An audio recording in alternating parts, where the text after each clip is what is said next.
আসসালামু আলাইকুম। বিসমিল্লাহ, আলহামদুলিল্লাহ, আসসালাতু আসসালামু আলা মান লা নাবিয়্যা বা'দা। আল্লাহ রাসূল সাল্লাল্লাহু আলাইহি ওয়াসাল্লাম উহুদের যুদ্ধে কিছু তীরন্দাজ বাহিনীকে নির্দেশ দিলেন আর কি, যে তোমরা এই পাহাড়ের মধ্যবর্তী স্থান এর দায়িত্বে থাকবে, এবং যদি দেখো যে আমরা সবাই শেষ হয়ে যাচ্ছি, আমাদের মাংসগুলা মৃতদেহ পাখিরা এসে খেয়ে নিচ্ছে, এই অবস্থাতেও তোমরা এই জায়গাটা ছেড়ে দিবে না যতক্ষণ পর্যন্ত না নির্দেশ আসবে। আমরা যদি জয়লাভও করি তাতেও তোমরা এই জায়গাটা ছেড়ে দিবে না। তো ওই সময়ে কি হলো, প্রাথমিক পর্যায়ে যুদ্ধের মুসলমানগণ তারা মনে হচ্ছে জিতে যাবে, এরকম একটা অবস্থা প্রাথমিক পর্যায়ে আর কি যুদ্ধের। তারা এখন দেখলো তীরন্দাজ বাহিনী যারা ছিল যে যেহেতু জয়লাভ করেছে তাহলে গনিমতের মালগুলো আমরা তুলে নেই। এটা করতে গিয়ে আর এই দিকে আবার খালিদ বিন ওয়ালিদ তিনি তখনও মুসলিম হননি, তিনি কি করলেন, সেকেন্ড অ্যাটাক করলেন। তো সেকেন্ড অ্যাটাক করার কারণে আল্লাহ রাসূল সাল্লাল্লাহু আলাইহি ওয়াসাল্লাম, জানেন আপনারা ঘটনাটি, যে অনেক মর্মান্তিকভাবে তিনি আহত হন। এবং ছোট্ট একটু কথা বলবো আমি এই বিষয়ে, যে ওই সময়ে হযরতে মুসআব রাদিয়াল্লাহু তাআলা আনহু দেখছেন যে আল্লাহ রাসূল সাল্লাল্লাহু আলাইহি ওয়াসাল্লামকে কাফেরগণ ঘিরে ফেলেছেন। এই অবস্থাতে তিনি তাকবীর পড়তে লাগলেন এবং অ্যাটেনশান পাওয়ার জন্য তিনি তাকবীর পড়তে লাগলেন, যাতে করে মুহাম্মদ সাল্লাল্লাহু আলাইহি ওয়াসাল্লামকে ছেড়ে দিয়ে এই দিকে সবাই মিলে ধাবিত হয়। এবং সেটাই হলো। উনি কিন্তু জানেন এটার অর্থটা কী। এটার অর্থ হচ্ছে যে তাকে তার লাইফ স্যাক্রিফাইস করতে হচ্ছে। ওই অবস্থাতে তিনি এমন একটি সিচুয়েশানে পড়েছিলেন, তিনি এই প্রশ্নটা নিজেকে করেছিলেন যে কাকে আমি বেশি ভালোবাসি, আল্লাহ এবং তার রাসূল সাল্লাল্লাহু আলাইহি ওয়াসাল্লামকে না নিজের এই জীবনকে। খেয়াল করেন, কিছুক্ষণ আগে বললাম না যে তীরন্দাজ বাহিনী তারা গনিমতের মাল লুট করতে গিয়ে অবস্থাটা হলো। যেই সম্পদগুলোকে তুচ্ছ মনে করে সব কিছু ত্যাগ করে মুসআব ইবনে উমাইর রাদিয়াল্লাহু তাআলা আনহু ইসলাম ধর্ম গ্রহণ করেছিলেন, সেগুলোর পেছনেই এই ইয়াং সাহাবীরা তারা দৌড়েছিল। এখন দেখেন যে উনি এর ফলাফলটা জানতেন, জানার পরেও মুহাম্মদ সাল্লাল্লাহু আলাইহি ওয়াসাল্লামকে বাঁচানোর উদ্দেশ্যে তিনি তাকবীর পড়লেন। এবং অনেক মর্মান্তিক একটি ঘটনা এটা। মুসআব রাদিয়াল্লাহু তাআলা আনহু যখন এই কাজ করলেন, ওনাকে এসে মর্মান্তিকভাবে শহীদ করা হলো। আল্লাহ রাসূল সাল্লাল্লাহু আলাইহি ওয়াসাল্লাম বেঁচে গেলেন সেই সময়টাতে। এখন বিষয় হচ্ছে, আচ্ছা এই সময়ে যদি আপনাকে প্রশ্ন করা হয় আপনি কাকে বেশি ভালোবাসেন, আপনি অবশ্যই উত্তর দিবেন যে অবশ্যই আমি আল্লাহ রাসূল সাল্লাল্লাহু আলাইহি ওয়াসাল্লামকে, আল্লাহ তাআলাকে, কুরআন, হাদিস এগুলোকে আমি বেশি ভালোবাসি, আমার ইসলামকে আমি ভালোবাসি। তো যদি এর উত্তর দেখা হয়, মানে আপনি উত্তর বলেন মুখে এটা, তো আপনার মুখের দিকে তাকালে, আপনার ঠোঁটের দিকে তাকালে আল্লাহ তাআলা যদি তাকাতেন আপনার আমরা সবাই জান্নাতি, মুখে আমরা যত কিছু বলি, কিন্তু ফজরের সময় দেখা যাচ্ছে আপনি বিছানায় ছিলেন। আমাদের অনেকেই এরকম আর কি, মুখে আমরা আল্লাহ তাআলাকে অনেক বেশি ভালোবাসি, আজান দিলে আমরা দোকানে বসে থাকি। এটা হচ্ছে ভালোবাসার বহিঃপ্রকাশ। আল্লাহ তাআলা কিন্তু কখনোই আমাদের কথার দিকে তাকান না, উনি দেখেন আমাদের অ্যাকশান, আমাদের কাজ, আমরা কাজে পরিণত করছি কি না। এখন আরেকটি প্রশ্ন, যে আমরা কিভাবে ভালোবাসার বহিঃপ্রকাশ ঘটাবো? আমাদেরকে কি এখন তাহলে যুদ্ধে যেতে হবে? না, এভাবে না। আল্লাহ তাআলা তো বলছেন না যে এখনই তুমি যুদ্ধে যাও। আপনার এই সিচুয়েশানে যেগুলো আপনার জন্য মানে আপনি মানবেন যেগুলো, সেগুলোর মধ্যে কী কী রয়েছে? আপনি সালাত আদায় করবেন, কোরআন মাজিদ পড়বেন, দাঁড়িয়ে রাখবেন, রাসূল সাল্লাল্লাহু আলাইহি ওয়াসাল্লামের সুন্নাত, ফরজ এবং সুন্নাতগুলো ঠিকমতো পালন করবেন, ঠিক আছে? এ অবস্থাতে আপনি যখন হাতে ফোন রয়েছে, আজান হচ্ছে, এ সময় আপনি প্রশ্ন করবেন নিজেকে, কাকে আমি বেশি ভালোবাসি? এই যে আজান দিচ্ছে, আমাকে ডাকছে মসজিদের দিকে, আল্লাহ তাআলাকে বেশি ভালোবাসি, না সময় নষ্ট করব এখন বসে থেকে, ফোনকে আমি বেশি ভালোবাসি? এই সিচুয়েশানে নিজেকে ফেলবেন। তো এইখানেই যদি জয়লাভ করতে না পারেন, জিহাদের যদি ডাক আসে, সক্ষম কোনো নেতা, মানে সব ক্রাইটেরিয়া পূর্ণ করে এরকম কোনো নেতা যদি ডাক দেয় আপনাকে জিহাদের জন্য, আল্লাহই জানে আপনার অবস্থা কী হবে। যখন আপনি সলাতের দিকে যেতে পারছেন না, সলাতের জন্য ডাকছে, মসজিদের দিকে যেতে পারছেন না। উমর রাদিয়াল্লাহু তাআলা আনহুকে জিজ্ঞাসা করা হলো, উমর কতটুকু সম্পদ দান করলা? যুদ্ধে যাবে আর কি, জিহাদে যাবে। উনি বলছেন যে আমি আমার অর্ধেক সম্পত্তি দিয়ে দিয়েছি আমার যত যত যত কিছু রয়েছে তার অর্ধেক দিয়ে দিয়েছি। আবু বকর রাদিয়াল্লাহু তাআলা আনহুকে জিজ্ঞাসা করা হলো, উনি কি বললেন? উনি বলছেন যে আল্লাহ এবং তার রাসূলকে ছাড়া আমি কিছুই রেখে আসিনি সাল্লাল্লাহু আলাইহি ওয়াসাল্লাম। তো তাদের ভালোবাসা দেখেন আপনি, তারা কিভাবে কাজে পরিণত করেছিল, আর আমাদের অবস্থাটা দেখেন। এটা এক্সট্রিম হয়ে যাবে বলা যদিও, তবুও বলছি, আপনি ওয়াশরুমে বাথরুমে দিনে আমরা সবাই আর কি মিনিমাম হিসেব করতে গেলে গড়পড়তা 30 থেকে 40 মিনিট আমরা কাটাই। আপনি অবশ্যই বলবেন এটা প্রয়োজন, ওয়াশরুমে যাওয়া, গোসল করা, বাথরুমে যাওয়া, বিভিন্ন প্রয়োজন ছাড়া এটা প্রয়োজন আমাদের। এত কিছু করছেন, এই আপনি কি ভেবে দেখেছেন এই সময়টুক আপনি আপনার ধর্মকে দেন না? অথচ আপনি আমার ধর্মকে, ইসলামকে অনেক বেশি ভালোবাসেন, আল্লাহকে অনেক বেশি ভালোবাসেন, কোরআন ভালোবাসেন। হ্যাঁ ভাই, কি বলছো তুমি? কোরআনের বিরুদ্ধে কেউ কিছু বললে আমি ফেসবুকে ঝড় তুলে দেই। এর বহিঃপ্রকাশটা কোথায় ভাই? এর বহিঃপ্রকাশটা কোথায়? আজকে আপনি কোরআন পড়তে পারেন না, আপনার পরিবারের 8-10 জন যে সদস্য রয়েছে, 5-7 জন যে সদস্য রয়েছে, তার মধ্যে একজনও শুদ্ধভাবে কোরআন করতে পারে না, খুবই কমই রয়েছে। ভালোবাসার বহিঃপ্রকাশ ঘটাতে হবে কাজের মাধ্যমে, কথার মাধ্যমে না। আমি শুরু করেছি আপনার জন্য যে কোরআন মাজিদ আপনাকে আমি শেখাবো। অনেকেই রয়েছে ভিডিও শুরুতেই শাকিল জাহান বলছে, কি আর বলবে, 2-4টা কথা বলবে ধর্মের, হয়তো স্কিপ করে দেয় ভিডিও। অনেকেই রয়েছে ফেসবুকে, ইউটিউবে। আমি তো বুঝতে পারি, আমি যেহেতু দেখতে পাই কয়জন দেখছে না দেখছে, কতটুক দেখছে, আমি বুঝতে পারি। পার্সোনাল যারা ফ্রেন্ড রয়েছে তাদেরকে যখন বলি, বন্ধুদেরকে, তোমাদের কি অবস্থা, ক্লাসগুলো দেখছো কিনা, পরীক্ষার চাপ, পড়ার চাপ, কয়জন রয়েছে দেখবে। তবুও আমি করে যাচ্ছি, এই জন্য 2-4 জন উপকৃত হবে। ঠিক আছে? তো আজকের ক্লাসটি থাকবে, আমি ক্লাস শুরু করেছি নিতে, আজকের ক্লাসটি থাকবে আরবি হরফ এর ওপরে। আরবি হরফ কিভাবে পড়ব, কিভাবে চিনব। হ্যাঁ, অনেকের সমস্যা হয় যে আরবি হরফ দেখা যায় আলিফ বা থেকে শুরু করে ইয়া পর্যন্ত যখন পড়ে তখন সহজেই বুঝতে পারে, কিন্তু যখন যুক্ত বর্ণের মধ্যে থাকে তখন আর চিনতে পারে না। সেই সমস্যাটা আমি আজকে সমাধান করে দেবো ইনশাআল্লাহ। তো আপনাদের কাজ হবে, যারা ফেসবুকে দেখেন বা ইউটিউবে দেখেন, ইউটিউবে সুবিধা কেন, ওখানে প্লেলিস্ট হিসেবে থাকে। যেহেতু এটার পরে আমি অন্যান্য আরও কোর্স করব ইনশাআল্লাহ, আল্লাহ তাআলা যদি তৌফিক দেন। কোরআনের অর্থ কীভাবে বুঝবো, একবারে আপনাকে আলেম বানিয়ে দিতে পারবো না হয়তো, তবে ইনশাআল্লাহ আমি চেষ্টা করব যে আপনি কীভাবে অ্যাটলিস্ট সালাত আদায় করবেন বুঝে বুঝে, এবং কোরআন পড়বেন বুঝে বুঝে, এগুলো কোর্স আমি করব। তারপরে ইনশাআল্লাহ বাকি আরও কিছু ইচ্ছা আছে আমার, ওগুলো আমি আল্লাহ তাআলা যদি তৌফিক দেন আমি করব। তো আজকের ক্লাসটি মূলত থাকবে আরবি হরফ নিয়ে, মনোযোগ দিয়ে দেখবেন। আর ভিডিও দেখার নিয়ম হচ্ছে, আপনি দেখবেন ফেসবুকে যে আমি ভিডিওগুলো দেই, ফেসবুকে অথবা ইউটিউবে 2 জায়গাতেই দেখবেন থাম্বনেল দেওয়া থাকে। থাম্বনেল বলতে ভিডিওর ওপরে দেখবেন যে শুরুতেই আর কি ক্লাসের নম্বর দেওয়া আছে, এত সংখ্যক ক্লাস, হ্যাঁ, ক্লাসের সংখ্যা দেওয়া থাকে। তো আপনারা সিরিয়াল ধরে দেখবেন। ঠিক আছে? খেয়াল করবেন, দ্বিতীয় ক্লাসের 3টা পার্ট হবে, আর তৃতীয় ক্লাসের 3টা পার্ট হবে। একটা একটা করে আমি দিয়েছি, কারণ প্রাথমিক পর্যায়ে আমি ছোট ছোট করে দিয়েছি।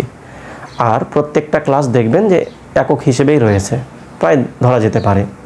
আরেকটি বিষয়, যে নিয়মগুলো রয়েছে আমি কিন্তু ওগুলো বোর্ডে লিখি না, আমি মুখেই বলি।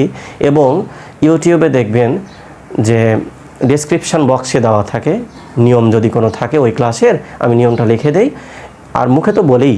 এবং ফেসবুকে দেখবেন যে ডেসক্রিপশান বক্স ওপরে, ভিডিওর ওপরে যে দেখেন না যে আপনার ফটোর কোনো ক্যাপশনে কিছু লিখে রাখেন, ওই জায়গাতে আমি কিন্তু ভিডিওর ওই জায়গাতে নিয়মগুলো লিখে দেই, আপনারগুলো খাতায় টুকে নেবেন। ঠিক আছে? সিরিয়াল ধরে দেখবেন। আরেকটি বিষয়, যদি দেখেন যে ভিডিও অনেক লং মনে হয় ক্লাসগুলা, তাহলে প্রাথমিক যে আমি আলোচনাগুলো করি কোরআন হাদিসের, ওগুলো একটু স্কিপ করে নিতে পারেন যদি আপনার সময় না থাকে বা বিরক্তি লাগে। সবার যে ভালো লাগবে তা না। ঠিক আছে? আপনি যদি শুধু মনে করেন যে আমি ক্লাসের অংশটুকু দেখব, তাহলে স্কিপ করে দেখবেন কোথা থেকে ক্লাস শুরু হচ্ছে। ক্লাস শুরু হওয়ার পর থেকে শুরু করে শেষ পর্যন্ত আমি অন্য কোনো কথা বলি না। ঠিক আছে? এভাবে ক্লাসগুলো দেখে যাবেন। তো ইনশাআল্লাহ দেখা যাচ্ছে কয়টা ক্লাস হবে, সব মিলিয়ে হয়তো 25 থেকে 26টা ক্লাস হবে, এবং গড়পড়তা ধরতে গেলে 8 থেকে 10 মিনিট সর্বোচ্চ। তাহলে দেখা যাচ্ছে মাত্র 25টা ক্লাস 10 মিনিট করে যদি হয়, তাহলে 250 মিনিট ধরা যেতে পারে, হ্যাঁ, সর্বোচ্চ আর কি। তো আপনি অবশ্যই মনোযোগ দিয়ে দেখবেন, এবং ইনশাআল্লাহ আমি গ্যারান্টি দিচ্ছি খুবই সহজ মনে হবে। আরেকটি বিষয়, যে এখানে যে আমি নিয়মগুলো আলোচনা করছি এটা কি ওই যে বলে না যে কেউ বলে নুরানি, কেউ বলে কারিয়ানা, কেউ বলে বৈজ্ঞানিক পদ্ধতি শুদ্ধ করে পড়ার জন্য, আমারটা কেমন প্রশ্ন আসতেই পারে। বিষয় হচ্ছে যে ইনশাআল্লাহ সর্বোচ্চ যেটা রয়েছে তাজবিদ সহকারে, হ্যাঁ, হিফজ বা হাফিজি মাদ্রাসায় যেটা পড়ানো হয়, এবং যতই নিয়ম নিয়ে আসেন না কেন সবগুলোকে কম্বাইন্ড করলে যে শুদ্ধ পড়াটা পাওয়া যায় এটাই আমি দিচ্ছি। বাড়িয়ে কিছু বলবো না, তবে এতটুকু আমি বলবো ইনশাআল্লাহ একবারে শুদ্ধ পড়াটা আমি চেষ্টা করবো আপনাকে শেখানোর, ঠিক আছে? আপনি শুধু ধৈর্য সহকারে দেখবেন একটার পর একটা। আরেকটি আপনার দায়িত্ব হবে যে যেহেতু ভালোবাসার বহিঃপ্রকাশ ঘটাবেন, নিজে শিখবেন এবং পরিবারের এটা অবশ্যই এনশিওর করবেন যে পরিবারের সবাই যেন কোরআন পড়তে পারে। হ্যাঁ, আমার বংশে আমার পরিবারে যে সবাই পড়ে তাও না, আমি নিজেও ভুক্তভোগী, আমি অনেককে বোঝানোর চেষ্টা করি। হ্যাঁ, তো চেষ্টা চালিয়ে যেতে হবে আর কি, চেষ্টা চালিয়ে যেতে হবে, আমিও চালিয়ে যাচ্ছি, আপনিও চেষ্টা করবেন। আর আরেকটি বিষয়, একবার ভিডিও দেখলেন আর হয়ে গেল তা না। আমার মনে পড়ে যে আমি যখন মাদ্রাসায় যাই ছোটোবেলায় আর কি, আমার মনে পড়ে রাস্তা তখন মনে হয় রোড হয়নি, মনে করতে পারছি না ভালো মতো, তবে মনে হচ্ছে রোড হয়নি, ধুলা ছিল, হ্যাঁ, ধুলিময় রাস্তা। আমি হেঁটে অনেক ছোট তখন, ক্লাস 3-তে পড়ি কি 4-এ, 3 তখন, 4-এ উঠি নাই। এই অবস্থাতে হাফিজি মাদ্রাসা ভর্তি হয়েছিলাম। ওই সময় মোহাম্মদী কায়দা দেখেছেন, লাল একটা শিফারা, ওটা হাতে নিয়ে খুব মনের ভেতরে আশা নিয়ে আমি যাচ্ছি মাদ্রাসার দিকে, যে যাক, অনেকেই জানেন আমার মা মারা গেছে অনেক, আমি যখন ছোট তখন 4-5 বছর বয়স। তো ওই সময় ভেতরে একটা বিষয় কাজ করছিল যে যাক, আমি তাহলে কোরআন পড়বো, ভালোভাবে চলবো, তাহলে জান্নাত যাব, আমার মাও যাবে জান্নাত, এরকম আর কি, অনেক দোয়া করব মায়ের জন্য, এরকম আবেগ কাজ করছিল। মাদ্রাসা ভর্তি হয়ে যে আমি হুট করেই শিখে নিয়েছি তা না, অনেক বাধা অতিক্রম করতে হয়েছে, মনের মধ্যে এরকম এসেছে হয়তো আমি পারবো না। তো আলহামদুলিল্লাহ আল্লাহ তাআলা আমাকে সফলতা দিয়েছিলেন। আপনিও পারবেন, ধৈর্য প্রয়োজন, একদিনেই সম্ভব হয়নি আমার জন্য, বারবার চেষ্টা করতে হয়েছে, আপনাকেও করতে হবে। আরেকটি বিষয় যে ভিডিও দেখলেন 10 মিনিটের, একবার দেখলেন হয়ে গেল তা না। কোন কাজটা আছে ভাই বলেন তো, একবারেই হয়ে যাবে, একবারেই সম্ভব? কোনো কাজই না।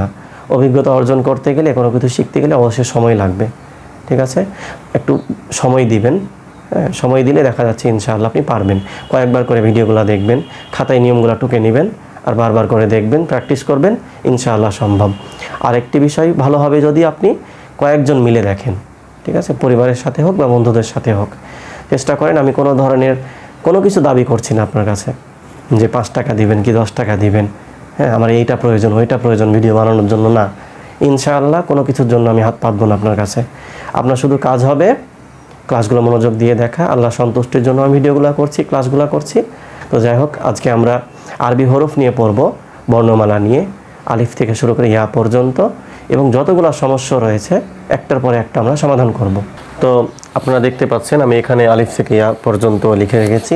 প্রথমত আমরা আলিফ থেকে ইয়া পর্যন্ত পড়ব, তার পরবর্তীতে ইনশাআল্লাহ আমরা কিভাবে উচ্চারিত হয়, লেখার সময় কি কি পরিবর্তন আসে, ওই জিনিসগুলো দেখব, ঠিক আছে? তো এই অংশে আমরা জাস্ট সিম্পলি আলিফ থেকে ইয়া পর্যন্ত পড়ব। আপনি আমার সাথে মিলিয়ে নেবেন, এবং ভুল থাকতে পারে সেগুলো সারিয়ে নিতে হবে, হ্যাঁ? আর কোনো ধরনের দুর্বলতা প্রকাশ করা যাবে না যে আমি এই হরফটা উচ্চারণ পারছি না তার মানে এটাকে রেখে দিব, বাকিগুলো তো আমি পারছি না, প্রত্যেকটাই ঠিকমতো উচ্চারণ করা লাগবে। এই অংশে তো আমি আলিফ থেকে ইয়া পর্যন্ত পড়ব, এর পরবর্তীতেই কিন্তু দেখা যাচ্ছে যে তুলনামূলকভাবে আমি আলোচনা করব যে কোনটার উচ্চারণ কিভাবে হবে, ঠিক আছে? তো চলুন শুরু করি। দেখেন,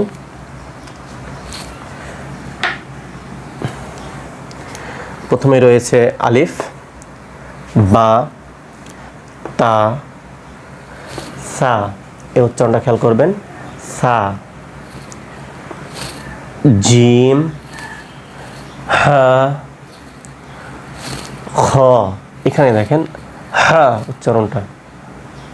তারপরে দেখেন দাল, জাল, খেয়াল করেন তো, সা বললাম যে জায়গা থেকে, এই যে এটা, জাল এই উচ্চারণটা ঠিক সেই জায়গা থেকে করলাম না, এই মিলগুলাই দেখবো এর পরবর্তীতে, হ্যাঁ? তারপরে দেখেন র, ঝা, সিন, শিন, সদ, একটু দাঁড়ান, এই জায়গাটা দেখেন তো, সিন আর শিন, এটাও সিন মনে হচ্ছে, এটাও শিন, তো দুইটা কি একই না? একবারেই আলাদা, দুইটা দুই রকম উচ্চারণ হবে, একটা দন্ত স দিয়ে, একটা তারব্য স দিয়ে, সেটা আমরা দেখব। তারপরে দেখেন দদ, ত, জ, এই জায়গাটা খেয়াল করেন। জ উচ্চারণটা যখন করলাম মনে পড়ে জাল যে উচ্চারণটা করেছিলাম, এই জাল উচ্চারণ আর তার আগে সা উচ্চারণ করেছিলাম, ঠিক একই না? এগুলো দেখবো ইনশাআল্লাহ। হ্যাঁ, তারপরে দেখেন আইন, গইন, ফা, অফ, কাফ, লাম, মিম, নুন, ওয়াও, হা। খেয়াল করেছেন এটা হা, আর এখানে বলেছিলাম আমি হা, তাহলে দুইটাকে একই না? একবারেই না, ওটা হা আর এটা হা। তারপরে দেখেন হামজা, তারপরে ইয়া। তো এই অংশে আমরা আলিফ থেকে ইয়া পর্যন্ত পড়লাম। আমি ভেবেছিলাম যে হরফগুলোকে উল্টাপাল্টা করে লিখব, সিরিয়ালি না আর কি। তো যাই হোক, লেখা হয়ে গেছে যেহেতু, আপনাদের কাজ হবে যখন কোনো কায়দাতে পড়বেন তখন প্র্যাকটিস করবেন যে হরফগুলা আলাদা করে রেখে রেখে পারছেন কিনা পড়তে। অর্থাৎ আমি যখন দদ এটা লিখেছি, সবগুলোকে ছাড়াই চিন্তা করতে হবে দদ এ উচ্চারণটা পারছেন কিনা। মানে সিরিয়াল ধরে আলিফ থেকে ইয়া পর্যন্ত পারলেই হবে না শুধু। কেন? যেমন এখানে আমি লিখে রেখেছি, এখানে কিন্তু লাম আলিফ লিখিনি, খেয়াল করেছেন? লাম আলিফ, যেটা আপনারা অনেকেই হয়তো ভাববেন যে কী ব্যাপার, লাম আলিফ কোথায় গেল। লাম এবং আলিফ দুইটার কম্বিনেশন হচ্ছে লাম আলিফ, ঠিক আছে? বা আলিফ, এ দুইটার কম্বিনেশন কি? বা আলিফ। তেমনই লাম আলিফ যোগ করে হয় লাম আলিফ, ওটা একক কোনো হরফ না, খেয়াল করতে হবে, ঠিক আছে? তো যাই হোক, এর পরবর্তীতে আমরা উচ্চারণগুলো দেখব। হ্যাঁ, আপনাদের কাজ হবে এখান থেকে কি করার, যে হরফগুলোকে চিনে নেওয়ার। হরফ না চিনতে পারলে সমস্যা। তো চেনার কিছু পদ্ধতি ইনশাআল্লাহ নিয়ে আলোচনা করব, বা এর পরবর্তীতে করব। তো এর পরবর্তীতে থাকছে ইমিডিয়েটলি উচ্চারণগুলো কিভাবে করব আমরা। ঠিক আছে, তাহলে ক্লাসের এই পার্টে আমরা উচ্চারণগুলো দেখব, ঠিক আছে? যে কোন উচ্চারণগুলো একরকম হবে এবং কোনটার সাথে কোনটা পার্থক্য হবে, ঠিক আছে? আরেকটি বিষয়, আমি যখন উচ্চারণগুলো অর্থাৎ কোথা থেকে উচ্চারণ হচ্ছে আর কি, উচ্চারিত হচ্ছে, যেটাকে বলা হয় মাখরাজ, আপনারা জানেন খরাজা থেকে সেটা যে বের হওয়ার স্থান যেটা হবে সেটাকে বলা হয় মাখরাজ, ঠিক আছে? খরাজা মানে তো বের হওয়া বোঝানো হয়। তো যাই হোক, আমরা যেটা পড়ছি সেটা কি আরেকটা বিষয়, যে উচ্চারণের স্থান, এটাকে বলা হচ্ছে বাংলায়। ইংলিশে যেমন বলা হয় প্লেস অফ আর্টিকুলেশন, যদি সেটা জানা না থাকলে ইংরেজি উচ্চারণ শুদ্ধ করা কঠিন হয়ে যায়, ঠিক আছে? তো তেমনই আরবি হচ্ছে কি, যে উচ্চারণের স্থানগুলো আমাদেরকে জানতে হবে, ঠিক আছে? তো প্রথমত দেখেন, আমি যেটা লিখে রেখেছি এখানে এই দুইটা, এখানে দুইটা, এখানে দুইটা, অর্থাৎ প্রথম লাইনটা আমরা আগে দেখব। প্রথমত দেখেন এখানে রয়েছে, এটাকে বলি আমরা কি, এটা হামজা। হামজা কঠিন কিছু না, হা উচ্চারণটা আছে না, হা, হামজা। আর এটা কি হা, কঠিন কিছু না, হামজা হা। এ দুইটা উচ্চারিত হচ্ছে একবারেই আপনার একরকমভাবে। কিন্তু যখন আমরা পড়তে যাব, হামজা জবর আ পড়ব দেখব, আর হা জবর হা পড়ব। এবার আমরা পড়ব, এটাকে বলা হয় হলকের শুরু হতে উচ্চারণ, এটা বলা হয় হলকের মধ্যখান হইতে, ঠিক আছে? তো মাঝ বরাবর যখন আপনার শব্দটা করবেন এ দুইটা আর কি, তখন বুঝতে পারবেন কিভাবে হচ্ছে। আইন হা, আইন হা, খেয়াল করেন আইন যখন বলছেন এই জায়গাতে গলার মধ্যখান হতে উচ্চারণটা হবে আইন, আইন। তারপরে কি হা, আইন হা, খেয়াল করেন। আইন বলতে যদি সমস্যা হয়, আইন বলেন শুধু, আইন জবর আ হবে, হামজা জবর আ হবে, একরকম হয়ে যাবে উচ্চারণ, ভুল হয়ে যাবে। এজন্য আইন উচ্চারণের সাবধানতা অবলম্বন করতে হবে, এবং হা উচ্চারণের সাবধানতা অবলম্বন করতে হবে। কারণ পূর্বে যেটা বললেন হা, এটা হচ্ছে হা, যদি পার্থক্য না করেন তাহলে ভুল হয়ে যাবে। এবার আমরা পড়ব, দুঃখিত, এটা গইন, গইন খ। তো এটা গ উচ্চারণ যেটা আমরা বাংলায় করি গ, এটা খ, গইন খ, একবারে শেষ ভাগ থেকে উচ্চারণটা হচ্ছে। এবার আমরা দেখব অনেক কঠিন একটা উচ্চারণ, অফ, ঠিক আছে? কি উচ্চারণ এটা? অফ। আপনার জিহ্বার একবারে ভেতরের অংশটাকে, যেটাকে বলা হয় ওপরের অংশে লাগিয়ে দিবেন, হ্যাঁ, ওপরের দিকে আর কি, তাহলে কি হবে? অ, অফ, অফ। ঠিক আছে, এই উচ্চারণটা কঠিন, এটা একটু প্র্যাকটিস করবেন বারবার, তাহলে হয়ে যাবে। এবার দেখেন এই তিনটা এক হবে। হ্যাঁ, কি কি? জিম, শিন, ইয়া। এই উচ্চারণগুলো হবে আপনার জিহ্বাটাকে ওপরের দিকে লাগাই দিবেন।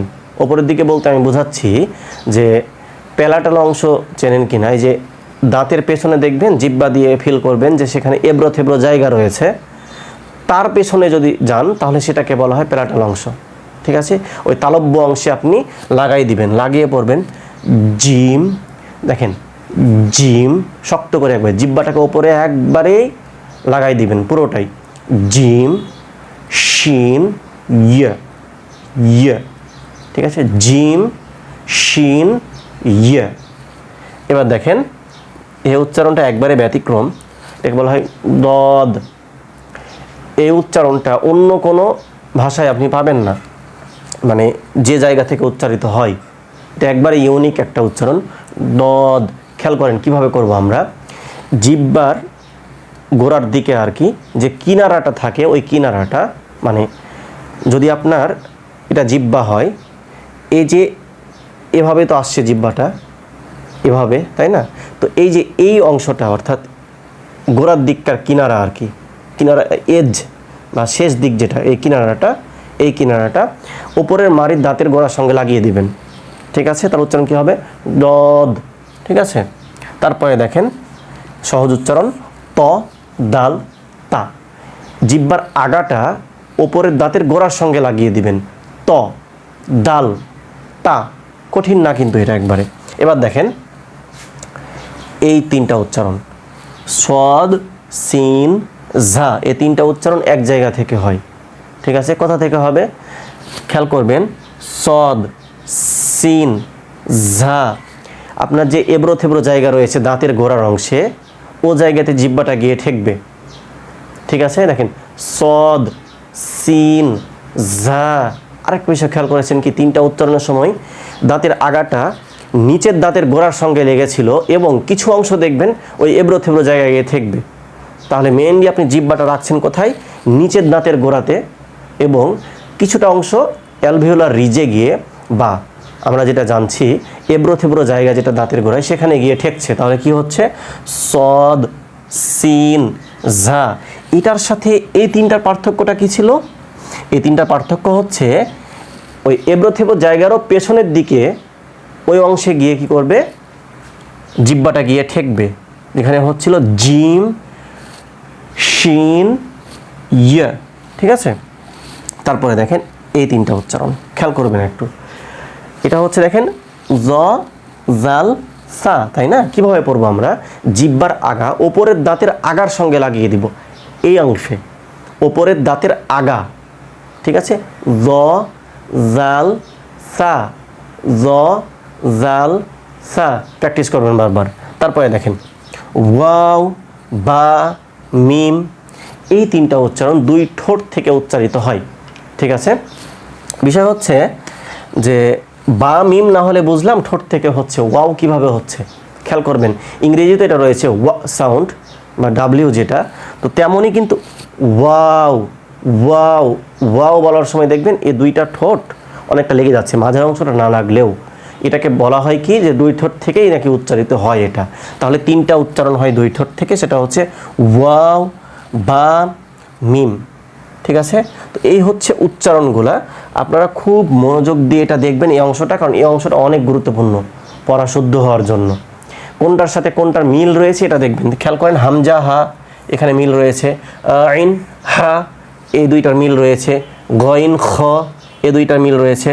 অফ, আপনার জিহ্বার গোড়াটা ভেতরের দিকে লাগিয়ে দিবেন, তাহলে উচ্চারণটা পাওয়া যাবে। জিম, শিন, ইয়া, এই তিনটা উচ্চারণ এক জায়গা থেকে হয়। ঠিক আছে, দদ, এটা একবারে একক একটা উচ্চারণ এবং একবারে ইউনিক একটা উচ্চারণ। এটা অনেক প্র্যাকটিস লাগে, বারবার করবেন এটা। ত, দাল, তা, এই তিনটা উচ্চারণ জিহ্বার আগা দাঁতের গোড়ার সঙ্গে লাগিয়ে হচ্ছে। সদ, সিন, ঝা, এই তিনটা উচ্চারণ জিহ্বার আগা নিচের দাঁতের গোড়ার সঙ্গে লেগে থাকছে এবং কিছুটা অংশ কোথায় লাগছে? এবড়ো থেবড়ো জায়গায় গিয়ে ঠেকবে। ঠিক আছে, এটার সাথে এটা পার্থক্য কি বললাম? এটা এবড়ো থেবড়ো জায়গারও পেছনের অংশে গিয়ে ঠেকবে। ঠিক আছে, এবং এই তিনটা উচ্চারণ জিহ্বার আগাটা নিচের দাঁতের সঙ্গে লাগছে, তার সাথে এবড়ো থেবড়ো জায়গায় গিয়ে ঠেকছে। জ, জাল, সা, এই তিনটা উচ্চারণ জিহ্বার আগাটা দাঁতের আগার সঙ্গে লাগে, ওপরের দাঁতের, ঠিক আছে। ওয়াও, বা, মিম, এই তিনটি উচ্চারণ হবে দুই ঠোঁট থেকে, ঠিক আছে। এর পরবর্তীতে আমরা দেখব যে মাথার পরিচয়, অর্থাৎ এই মাথাগুলা দেখে দেখে কীভাবে আমরা চিনব। এখন থেকে শুরু করবো লিখিত রূপগুলা দেখব, ঠিক আছে, একটা একটা করে পার্ট অনুযায়ী। আশা করা যায় আর 2টা পার্ট হলেই শেষ হয়ে যাবে, ঠিক আছে। মনোযোগ দিয়ে দেখবেন, এটা মনোযোগ দিয়ে শুনবেন এবং বুঝে নেবেন। তাহলে আমরা এই অংশে আরবি হরফের মাথাগুলা দেখে কিভাবে চেনা যায় আরবি হরফকে, সেগুলো আমরা দেখব, ঠিক আছে। প্রথমত খেয়াল করেন আমি যেটা লিখেছি বা, তা, সা এখানে, তাই না। আবার দেখেন এখানে লিখেছি নুন, ফা, কফ। তো বিষয়টা হচ্ছে এখানে দেখেন জিম, হা, খ। জাস্ট এই অংশটা খেয়াল করেন, যে এইটা আমি লিখে দেখাই, এই জায়গাটা খেয়াল করেন। এইটাকে দিয়ে আমরা বাকিগুলাকে জাজ করব কিভাবে দেখেন। যখন এইটারই নিচে থাকছে একটা নোক্তা, তখন আমরা এটাকে বলছি বা, খেয়াল করেন কিন্তু। এটারই ওপরে যখন থাকছে 2টা নোক্তা, তখন আমরা বলছি তা, ঠিক আছে। যখন এইটার ওপরে 3টা নোক্তা থাকছে, তখন আমরা বলছি সা। একই জিনিস, এই জিনিসটাই তো, তাই না, এই জিনিসটাই ও নিচে থাকছে একটা নোক্তা, বা বলছি, ওপরে 2টা, তা বলছি, ওপরে 3টা, সা বলছি। এবার খেয়াল করেন জিম, হা এবং খ, জাস্ট মাথাটা এরকম থাকবে, এই জায়গাটা খেয়াল করবেন। যদি নিচে একটা নোক্তা থাকে, ঠিক আছে, তাহলে আমরা বলবো জিম, যদি না থাকে বলবো হা, আর যদি মাথায় থাকে বা ওপরে থাকে তাহলে আমরা বলবো খ, ঠিক আছে। তার পরবর্তীতে দেখেন এইটা সিন যদি হতো তাহলে নোক্তা থাকতো না, 3টা নোক্তা আছে, এভাবে থাকবে, তাহলে সেটাকে আমরা শিন বলবো। কি বলবো? শিন। এবার দেখেন সদ, দদ একই রকম, তবে সদ এখানে নোক্তা নাই, দদ এখানে একটা নোক্তা রয়েছে। জাস্ট মাথাটা আমরা খেয়াল করছি, মাথাগুলো খেয়াল করবেন। এবার দেখেন নুন, এই নুন আর এই যে বা, তা, সা একই, তবে নোক্তা দিয়েই পার্থক্য হবে। বায়ের নিচে নোক্তা ছিল, নুনের ওপরে একটা নোক্তা। এবার দেখেন নুনের সাথে ফায়ের পার্থক্য কিভাবে করবেন, খেয়াল করবেন। ফায়ের এখানে একটু গোল দিয়ে রেখেছি আমি, এটাই থাকবে, ঠিক আছে, গোল হয়ে থাকবে এই জায়গাটা, এবং নুনের ওপরেও একটা নোক্তা হবে, ফায়েরও ওপরে একটা নোক্তা হবে। এবার খেয়াল করেন এটা কি রয়েছে, কফ। কফের সাথে তায়ের পার্থক্যটা কি খেয়াল করেন, কফের এখানে গোল হয়ে রয়েছে এবং তায়ের এখানে জাস্ট এই বা, তা, সা প্রত্যেকটার মাথা যেমন ছিল নুন, এদের মাথার মতো রয়েছে। অর্থাৎ ফা আর কফ 2টার মাথা একরকম, মানে ওই গোল হয়ে থাকবে মাথার ওই অংশটা, উপরের অংশটা। এবং খেয়াল করবেন যে তার উপরে নোক্তাগুলা ফায়ের একটা হবে এবং কফের 2টা হবে, ঠিক আছে। পার্থক্যগুলো খেয়াল করবেন, কফের সাথে তায়ের, নুনের সাথে ফায়ের, ঠিক আছে। তারপরে দেখেন কাফ, কাফ আর লাম লিখেছি আমি পাশাপাশি, কারণ কি কাফ দেখবেন এভাবে বাঁকিয়েই রয়েছে, এভাবে যেটা লিখে রেখেছি এরকম বাঁকিয়ে থাকবে, কিন্তু লাম যদি লেখার সময় দেখা যায় এই অংশটা বাদ দিব আমি, তাহলে খেয়াল করবেন জাস্ট এ বরাবর থাকবে, অর্থাৎ বাম দিকে ঘুরে থাকবে। এর ডান এবং বাম 2 দিকেই হরফ যুক্ত হতে পারে, খেয়াল করবেন, পরবর্তীতে আলোচনা হবে এগুলা ইনশাআল্লাহ। আর আলিফের বেলায় শুধু আপনার ডান দিকেই হরফ যুক্ত হবে, লামের বেলায় ডান বাম 2 দিকেই হতে পারে। এটা হা, হায়ের মাথাতে এরকম থাকবে, আমরা একটু আগে যেটা দেখলাম এরকমটা, ঠিক আছে, এটা হবে এরকম। এবং দেখা যাচ্ছে যে লিখতে গিয়ে আবার এরকম হয়ে যেতে পারে, এটা পরবর্তীতে আমরা দেখবো। এবার দেখেন আইন এবং গইন, এটাকে হামজা মনে করেন না, হ্যাঁ, এটা যদিও অন্য কিছুর সাথে লিখতে গেলে আইনটা অন্যরকমই হতো, ঠিক আছে। তো এখানে আইন দিয়েছি আমি, এটা হামজা হলে এভাবে একটু দিতাম, যাকে এটা হচ্ছে আইন, এটা গইন। পার্থক্যটা কি আইন আর গইনের মধ্যে? জাস্ট একটা নোক্তা। ইয়া খেয়াল করবেন, ইয়া এটাও কিন্তু আপনার এইটা দিয়ে বিবেচনা করবেন, ঠিক আছে। তায়ের ওপরে ছিল 2টা নোক্তা আর ইয়ার নিচে হবে 2টা নোক্তা, পার্থক্য এটাই, অন্য কিছু না। লিখিত রূপে দেখতে পাবেন একরকম প্রায়, তবে শুধু এই ওপরে আর নিচে আপনার যে নোক্তা রয়েছে, ঠিক আছে, এই যে ডটগুলাকে আমি নোক্তা বলছি বা ফোঁটাগুলাকে, এগুলা দিয়েই পার্থক্য সূচক হবে, ঠিক আছে, পার্থক্য করতে হবে আপনাকে।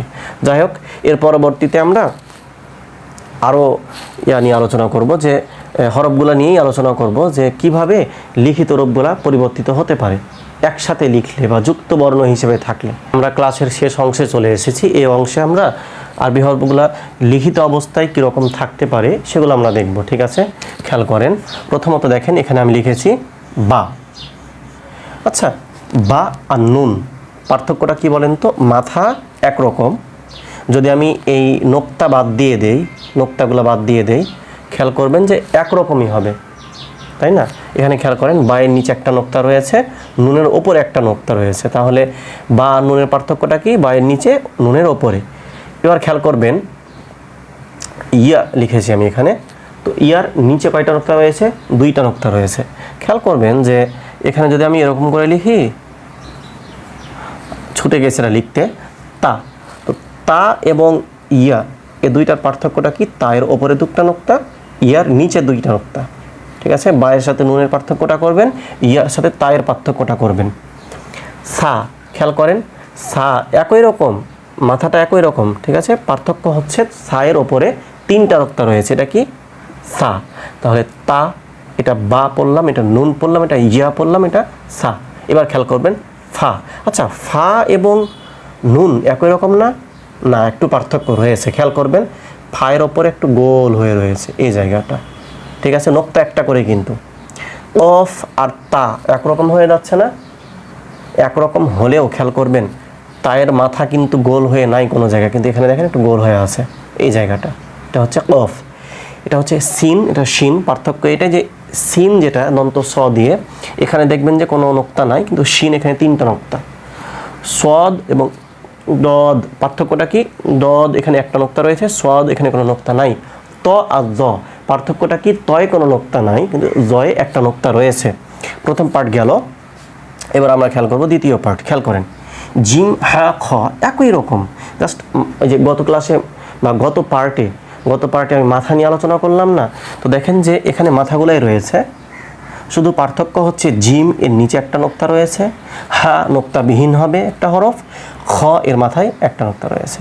এবার খেয়াল করেন আইন এবং গইন, এটা হচ্ছে পার্থক্য এই যে আইন এখানে কোনো নোক্তা পাবেন না আপনি, এরকমভাবে লিখিত থাকবে। গইন এখানে একটা নোক্তা থাকবে। এবার খেয়াল করেন লাম এবং কাফ একই রকম দেখতে প্রায়, তবে পার্থক্য হচ্ছে কাফ এরকম বাঁকানো থাকবে, লাম কোনো ধরনের বাঁকানো থাকবে না, ঠিক আছে? এবার দেখেন হা এবং মিম, এটা হচ্ছে কি? হা, এটা হচ্ছে মিম। লিখিত অবস্থায় আগে দেখলাম না যে এরকমভাবে হা ছিল আর মিম হচ্ছে এভাবে, ঠিক আছে? তো বিষয় হচ্ছে যে প্র্যাকটিস করবেন বারবার, এগুলা ইনশাআল্লাহ পারা যাবে। হ্যাঁ, এত মানে ডিপলি আমি নিজেও পড়িনি, আমি যখন নিজে পড়ি আলিফ বা পড়ে কিছুটা পড়ে দেখা যাচ্ছে যে বুঝতে পারতাম, কারণ কি ওগুলো একটু মনোযোগ দিয়ে পড়েছিলাম। তবুও আপনাদের জন্য এইভাবে আলোচনা করলাম, পার্থক্যগুলো করলাম, যাতে করে আপনার জন্য সহজ হয়। বারবার দেখবেন, ইনশাআল্লাহ প্র্যাকটিস করবেন, তাহলে হয়ে যাবে। তার পরবর্তীতে সিরিয়াল ধরে ক্লাসগুলো দেখবেন, ঠিক আছে? ফেসবুক থেকে দেখলে ফেসবুকে থাম্বনেল দিয়ে দেওয়া আছে ক্লাসগুলো, হ্যাঁ? থাম্বনেল দেখে ক্লাসের সংখ্যা কত নম্বর ক্লাস এটা দেখে দেখে দেখে দেখে ক্লাস করবেন, ঠিক আছে? আর ইউটিউব থেকে দেখলে ওখানে প্লেলিস্ট আকারে দেওয়া আছে, ওখান থেকেও দেখবেন। ইনশাআল্লাহ দেখা যাচ্ছে যদি ভালো এফোর্ট দেন তাহলে তো প্রতিদিন একটা করে ক্লাস করলে দেখা যাচ্ছে 25 থেকে 26 দিন বা 1 মাস। আর যদি অলসতা করেন তাহলে 2 থেকে 3 মাসের মধ্যে দেখা যাচ্ছে ইনশাআল্লাহ কোরআন মাজিদ শুদ্ধ করে পড়তে পারবেন, ঠিক আছে? তো আপনার জন্য শুভকামনা রইল, আল্লাহ তাআলা যেন আপনাকে সুস্থ রাখেন, আল্লাহ তাআলার কাছে দোয়া করি। হ্যাঁ, আসসালামু আলাইকুম ওয়া রাহমাতুল্লাহ। সুবহানাকাল্লাহুম্মা ওয়া বিহামদিক আশহাদু আল্লা ইলাহা ইল্লা আনতা ওয়া আস্তাগফিরুকা ওয়া আতুবু ইলাইক।